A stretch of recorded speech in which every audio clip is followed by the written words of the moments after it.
আসসালামু আলাইকুম, সবাই কেমন আছেন? আলহামদুলিল্লাহ আমি ভালো আছি। আজকে আমি আপনাদেরকে দেখাচ্ছি এই যে আমি চেড়া করি যে এই এগুলা কলাগুলোকে আমি এভাবে রেখে দিলাম, একটা দুটো করে দিই। আর হচ্ছে এই যে ব্লক ব্যাগের মধ্যে সব আমার সিজনে এরকম কেটে কেটে কেটে কেটে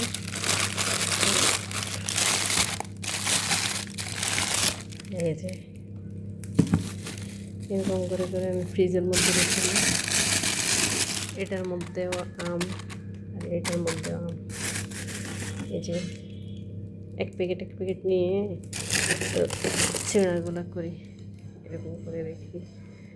তারপরে আমি আবার এর মধ্যে হচ্ছে খেজুর, তো অত বেশি দিই না। এই যে ফ্রুটসগুলো কেটে ওই ইসের সাথে দিব, আর আনারটা বিকালে দিব। খেজুর দিব 4-5টা, এই যে দুধ দিব,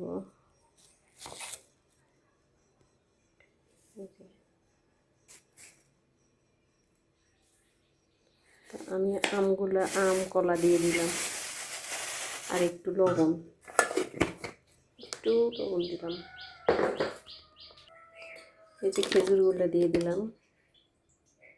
এখানে হচ্ছে খেজুর, কলা, আম, দুধ, এগুলোকে ব্লেন্ড করব। এখন ব্লেন্ড করে তো বাটিতে নিয়ে রাখবো, ঠান্ডা থাকবে। সন্ধ্যার সময় বের করে খাবো। আর এগুলোকে একবারে ছোটো ছোটো করে কুচিয়ে তারপরে ওটার সাথে দিব।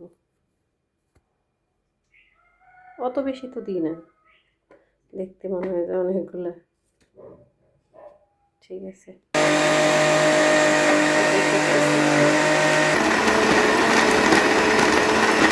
এখন এই যে চেঁড়াগুলো ধুয়ে নিলাম পরিষ্কার করে, ওটা লালচে, এই যে আমি দিয়ে দিলাম।